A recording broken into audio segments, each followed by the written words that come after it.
Hi and welcome back to my channel. Before I start, if you like the content of my channels and you want to keep up to date with all my latest videos, please feel free to like and subscribe. Any comments, I always try and get back to everyone on them. So today we have my Breitling Colt 41 Silver.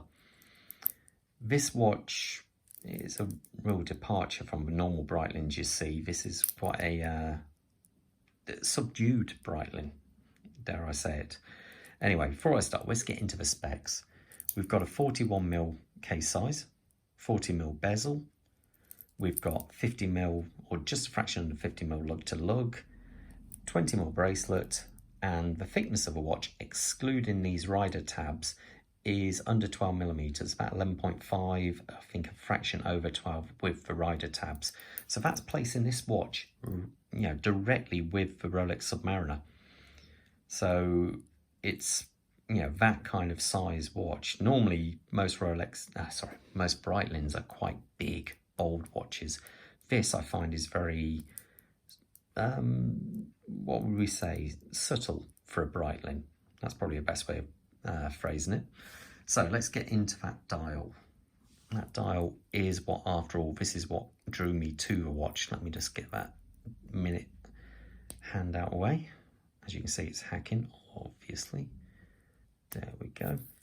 So, the dial, even though they say silver, I've got no idea why, as it is actually a cream, almost magnolia dial. It's a flat colour, to be fair. You've got the applied markers, applied minute markers, for the 5, 10, 15, 20 and so forth all the way around. Lots of luminous material in there with a nice polished edges to them. I like the fact that you can see the second hand reflected as it goes over them. Little touches like that are nice. The date window also, the way it has this nice chamfer cut round there, it gives a real depth, to that dial there. I really like that. The hands as well, they've got a lovely amount of polishing on the hands. I'll try and catch it as much as I can. They're a real good mirror polish all the way around. And I love that red tip on the end of the second hand gliding round now. It's that little tiny bit of detail which really makes it for me. I love the fact that both the minute hand and the second hand go all the way around to the minute track, enabling you to actually set the watch very accurately. It's just a little thing, but whenever I set a watch, I always want to set it dead on, and that's one thing which helps me out with that. The chapter ring here, as you can see going round, has got 0 to 100 marked all the way around there. I'm not entirely sure what that actually is. I believe it is a tachometer, but if you know for definite, please add it in the comments. What enables you to see all this so clearly is this lovely sapphire crystal. It is a flat sapphire, but what Breitling do so well is the AR coating. They apply it both to the inside and the outside of the dial, and I think they've got possibly the best of any watch. They really do a really good job with their AR coating. Now, next, we've got the bezel here. We've got an luminous pip at the 12 o'clock. We've got minute markers all around here, even though they're not filled in with anything.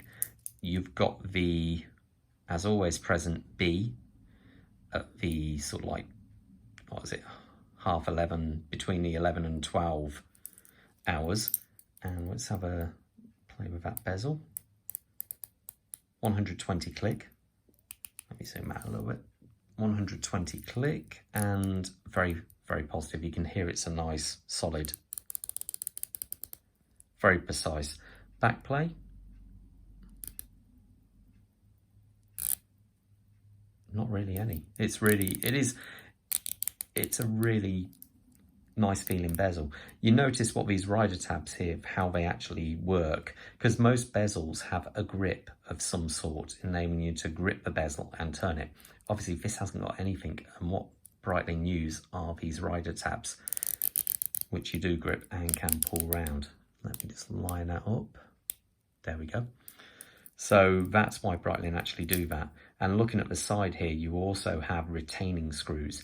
If you were to watch any of my Seiko modding videos or whatever, you'll see how you This is also the same for Rolex. You can put a knife between two and pop the bezel off. It's just a friction fit. And this one is the same as Zinn. They have a captive bezel. So it's actually more beneficial, especially if you are a diver or whatever. That is, you're never going to lose the bezel that way. Next, we've got the crown. The crown is signed with the B. And as you may have just seen me do earlier, it is a screw down crown. So you do actually have, let me zoom in there, you can see the threads through there. So it is a screw down crown, as this watch does have 200 meters of water resistancy. So it is a proper tool watch really. This, not only does it look smart, you've got the proper ability to go diving with this watch if you felt so needed to. The case, a lovely profile to it. The lugs come down quite well, a lot of curvature. The whole of the case is brushed, which is very unlike Breitlings of old, which were very almost over polished, I found. This one feels very nicely done, very solid, no chamfers on there. It just feels a lot like a really precise watch. I dare say they do this because of also for costing. If you've got to put a chamfer on there, it's another machining pathway, which all costs extra money. But when done well, like this is, it looks great. Big crown guards there, and not one single bit of polishing at all. The back, we have a screw down case back.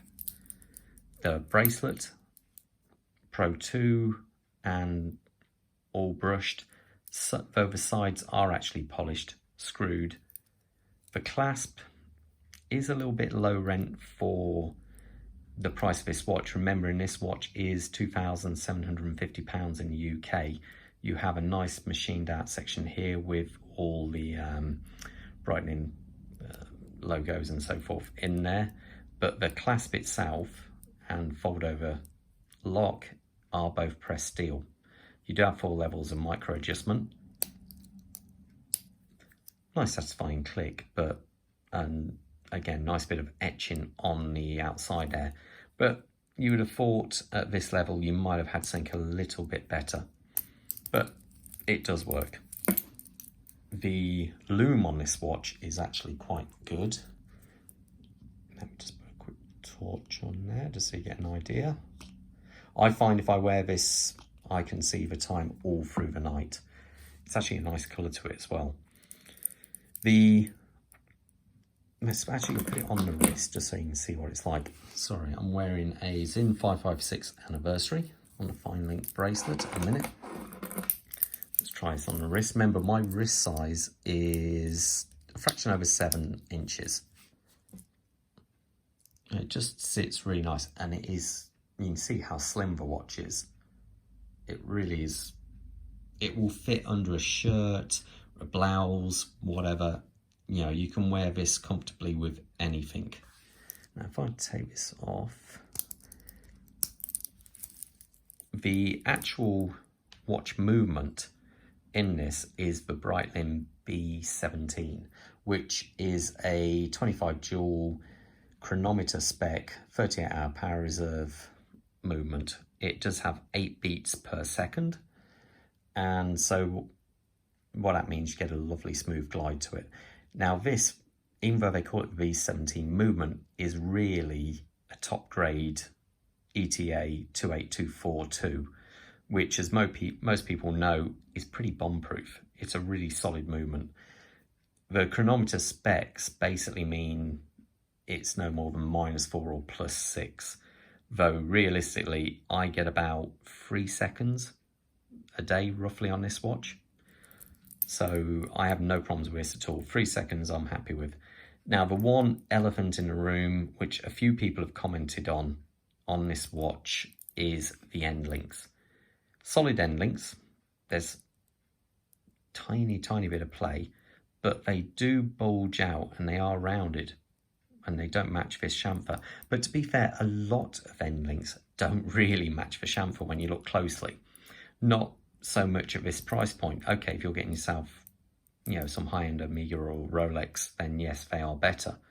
But this is still a cheaper watch.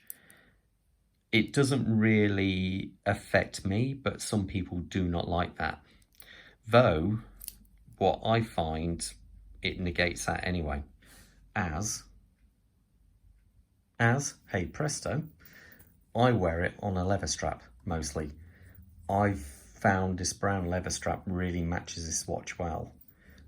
So, funny enough, I don't have any problems with the end links at all. Let me just put this on as well so you can get an idea what this looks like on a leather strap. I don't know what your personal taste is, if you prefer the bracelet or leather. I normally prefer the bracelet, but on this watch, I find that a leather strap, especially this brown one, really seems to suit it well. When I was actually mentioned the movement, I just suddenly thought the Zin I took off has got the same movement as the Breitling, but basically not decorated to the same standard and not quite the same top grade. This is the next one down, but basically it's this movement in this Breitling. So there you go. So what do you guys think of the Breitling 41? Do you like it? Does the end links bother you?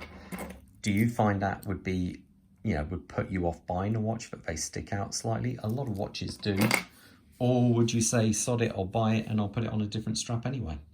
I don't know if you're like me, but I like changing the straps all the time on a watch. So let us know in the comments below, and I'll see you at the next review. Bye.